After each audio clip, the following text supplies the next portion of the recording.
Hello everyone, welcome to scholar solution. मैं हूं आपका दोस्त इलियास सर और आज के इस वीडियो में हम लोग बात करने वाले हैं पैरेलल लाइन एंड ट्रांसवर्सल के बारे में, जो कि है क्लास 8 से स्टेट बोर्ड ऑफ महाराष्ट्र के लिए।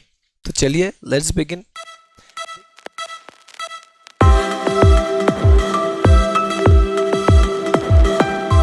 देखिए, सबसे पहले चैप्टर स्टार्ट करने से पहले हम लोग समझेंगे कि चैप्टर का नेम का मतलब क्या है, यानी पैरेलल लाइन और ट्रांसवर्सल किसे बोला जाता है। तो सबसे पहले समझते हैं what is mean by parallel line. Two or more than two line which are in the same place but do not intersect each other are said to be parallel line. दो या उससे ज़्यादा लाइन जो बिल्कुल एक दूसरे के आमने सामने आते हैं, स्ट्रेट होते हैं, फिर भी एक दूसरे को कभी इंटरसेक्ट नहीं करते, इसे बोला जाएगा पैरेलल लाइन।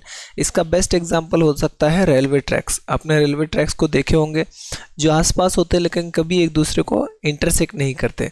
तो यहाँ पर ये दो आपके सामने जो एग्जाम्पल दिख रहे हैं, ये लाइन यल और line M, this are the examples of parallel line. और डेफिनेशन इस तरह से हो जाएगी जैसे मैंने आपको बताया कि दो या उससे ज़्यादा लाइन जो बिल्कुल एक ही जगह आते हैं पर एक दूसरे से इंटरसेक्ट नहीं करते, वो हो जाते हैं पैरेलल लाइन।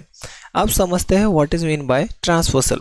तो ट्रांसवर्सल तो बहुत सिंपल है, ऐसी लाइन जो दो पैरेलल लाइन को टच होकर जाती है उसे बोला जाता है ट्रांसवर्सल। जैसे आप एग्जांपल में देख सकते हैं, लाइन यल और लाइन यम जो है वो है पैरेलल लाइन और लाइन यन जो है वो है ट्रांसवर्सल। तो यहाँ पर ऐसी कोई भी लाइन जो अलग अलग पॉइंट पर दो पैरेलल लाइंस को टच होती है उसे बोला जाएगा transversal. So a line which touches two or more than two parallel line at two distinct point यानी दो अलग अलग जगह टच होना है।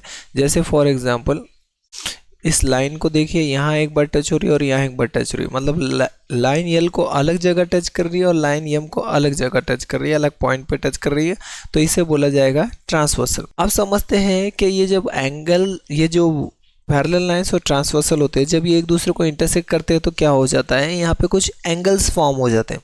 सो which type of angles are form by this parallel line and transversal. ऐसे कौन से एंगल है जो फॉर्म हो जाते हैं ये पैरेलल लाइन और ट्रांसवर्सल की वजह से। तो यहाँ पे लाइन यल लाइन यम को पैरेलल है और लाइन यन जो है एक ट्रांसवर्सल है। तो there are 5 type of angles which are form. यहाँ पे 5 टाइप के एंगल्स बन जाएंगे जब एक दो पैरेलल लाइन और ट्रांसवर्सल एक दूसरे को इंटरसेक्ट होते हैं। उसमें फर्स्ट टाइप का एंगल है करस्पॉन्डिंग एंगल, नेक्स्ट है alternate angles, next is vertically opposite angle, next is interior angle और उसके बाद है एंगल्स इन लीनियर पेयर। अब इसको वन बाय वन करके समझेंगे कि करस्पॉन्डिंग एंगल क्या होते हैं, अल्टरनेट एंगल्स क्या होते हैं, वर्टिकली अपोजिट एंगल्स क्या होते हैं, इंटीरियर एंगल्स क्या होते हैं और एंगल्स इन लीनियर पेयर क्या होते हैं। ये बहुत इंपॉर्टेंट कॉन्सेप्ट है, आपको 9th 10th में भी इसका बहुत यूसेज होने वाला है। तो इस कॉन्सेप्ट को थोड़ा सा ध्यान से देखिए because it is very important. समझते हैं what is mean bye corresponding angle. यहाँ पर एक हम लोग लाइन यल और लाइन यम पैरेलल लेते हैं, लाइन यन को हम ट्रांसवर्सल दे देंगे। यहाँ पर एंगल्स के कुछ नेम दे देते हैं। सपोज ये है angle A B C D E F G H, ठीक है। करस्पॉन्डिंग एंगल्स क्या होते हैं?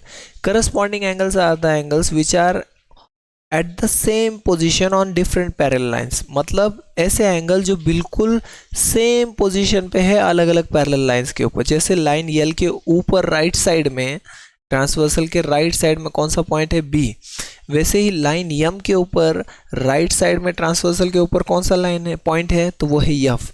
तो हम बोलेंगे angle B is congruent to angle F. वैसे ही लाइन के नीचे का भी हम लोग ले सकते हैं। जैसे फॉर एग्जांपल लाइन यल के राइट साइड में नीचे वो है सी और लाइन यम के ट्रांसवर्सल के राइट साइड के नीचे वो है जी, तो हम लोग बोलेंगे angle C is congruent to angle G. ऐसे ही आप चाहे तो लेफ्ट साइड के भी ले सकते हैं। लेफ्ट साइड में अगर हम ट्रांसवर्सल के लेफ्ट साइड में देखेंगे लाइन यल के ऊपर तो वहाँ पर है ए, और लाइन यम के ऊपर अगर हम देखेंगे ट्रांसवर्सल के लेफ्ट साइड में तो वो है ई। तो हम बोलेंगे angle E is congruent to angle A या angle A is congruent to angle E. Next ऐसे ही लाइन के नीचे अगर आप देखेंगे तो यहाँ पर है डी और यहाँ पर है एच, तो हम लोग लिख देंगे angle D is congruent to angle H. जो करस्पॉन्डिंग एंगल होते हैं वो कॉन्ग्रुएंट होते हैं। कॉन्ग्रुएंट मतलब उनका मेजरमेंट सेम होता है। अगर ए बी का मेजरमेंट 100 हो तो यहाँ पर एफ का भी मेजरमेंट क्या हो जाएगा, 100, बिकॉज वो करस्पॉन्डिंग एंगल्स है। आइए समझते हैं अब अल्टरनेट एंगल्स को। अल्टरनेट एंगल्स को अल्टरनेट इंटीरियर एंगल्स भी बोला जाता है। अल्टरनेट एंगल्स क्या होते हैं? अल्टरनेट यानी जिगजैग। जैसे फॉर एग्जांपल लाइन यल से अगर मैं राइट साइड से नीचे वाला पॉइंट लेता हूँ तो लाइन यम के लेफ्ट साइड से ऊपर वाला पॉइंट लेना पड़ेगा, तो ये हो गए अल्टरनेट एंगल्स। तो मैं बोलूँगा angle C and angle E are alternate angles, और अल्टरनेट एंगल्स भी एक दूसरे को कॉन्ग्रुएंट होते हैं, तो यहाँ पे हम कॉन्ग्रुएंट का सिंबल दे देंगे। वैसे ही अगर हम लाइन यल के ट्रांसवर्सल के लेफ्ट साइड से नीचे की बात करेंगे तो लाइन यम के ट्रांसवर्सल के राइट साइड से ऊपर वाला पॉइंट आ जाएगा, that is angle D is congruent to angle F. तो ये दो हो जाते हैं हमारे alternate angles.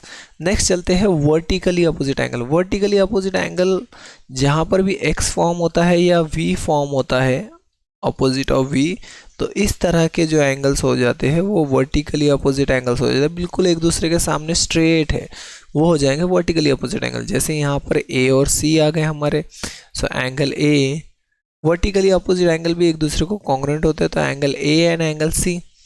Angle B is congruent to angle D, B किसको कॉन्ग्रुएंट है? डी को। Angle E will be congruent to angle G and angle F is congruent to angle H. तो ये इस तरह से हो जाएंगे वर्टिकली अपोजिट एंगल। नेक्स्ट हमारा पॉइंट है इंटीरियर एंगल्स। इंटीरियर एंगल क्या होते हैं कि दो पैरेलल लाइन के बीच के अंदर से आने वाले एंगल्स जो एक ही साइड में हो, या तो दोनों अंदर के राइट साइड के हो या तो दोनों अंदर के लेफ्ट साइड के हो। जैसे लाइन यल और लाइन यम के बीच में राइट साइड में देखेंगे तो एक सी है और एक एफ है, तो ये दोनों भी जो है एक दूसरे को इंटीरियर एंगल्स बोले जाएंगे। इंटीरियर एंगल्स कभी भी कॉन्ग्रुएंट नहीं होते, वो सप्लीमेंट्री होते हैं। सप्लीमेंट्री यानी उनका सम 180 होता है। तो angle C plus angle F, इन दोनों का सम कितना हो जाएगा? 180। वैसे ही अगर हम लेफ्ट साइड की बात करेंगे तो यहाँ पर देखिए, यहाँ पर है डी और यहाँ पर है ई, तो angle D plus angle E will be equals to 180, क्योंकि वो इंटीरियर एंगल्स है और इंटीरियर एंगल्स हमेशा सप्लीमेंट्री होते हैं। सप्लीमेंट्री यानी उनका सम 180 होता है। आप समझते हैं सप्लीमेंट्री एंगल्स, या इसे बोला जाता है angles in linear pair.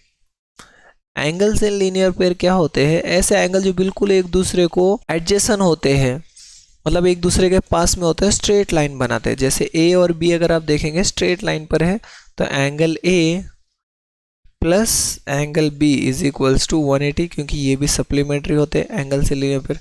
B और सी भी जो है वो एक दूसरे को सप्लीमेंट्री है, angle B plus angle C is equals to 180। वैसे ही सी और डी हो जाएंगे क्योंकि ये भी स्ट्रेट लाइन पर आ रहे हैं, angle C plus angle D is also 180। वैसे ही हो जाएंगे ए और डी, क्योंकि ये भी एक स्ट्रेट लाइन बना रहे, जो ट्रांसवर्सल है वो भी स्ट्रेट है, सो angle A plus angle D will also be 180। अब यहाँ के जो एंगल्स है ये आप ट्राई कीजिए, ऐसे ही जैसे हमने ऊपर वाले एंगल्स बनाए वैसे ही नीचे के पॉइंट से भी सप्लीमेंट्री एंगल्स हमारे बन जाएंगे, यानी एंगल्स इन लीनियर पेयर हमारे बन जाएंगे। तो ये कुछ टाइप के एंगल्स थे जो पैरेलल लाइन और ट्रांसवर्सल की वजह से फॉर्म हो जाते हैं। तो ये था पूरा बेसिक कॉन्सेप्ट पैरेलल लाइन और ट्रांसवर्सल्स के बारे में। आई होप आपको ये सारी इन्फॉर्मेशन जो है समझ में आ चुकी होगी कि पैरेलल लाइन किसे बोला जाता है, ट्रांसवर्सल किसे बोला जाता है, कौन से एंगल जो है इसमें फॉर्म हो जाते हैं। नेक्स्ट वीडियो में हम लोग इसके 2.1 और 2.2 प्रैक्टिस सेट देखेंगे। आई होप आपको ये वीडियो अच्छा लगा है। अगर वीडियो अच्छा लगा है तो चैनल को सब्सक्राइब कीजिए। मिलते हैं आपसे एक नए वीडियो में। Till then this is Ilyas sir signing of.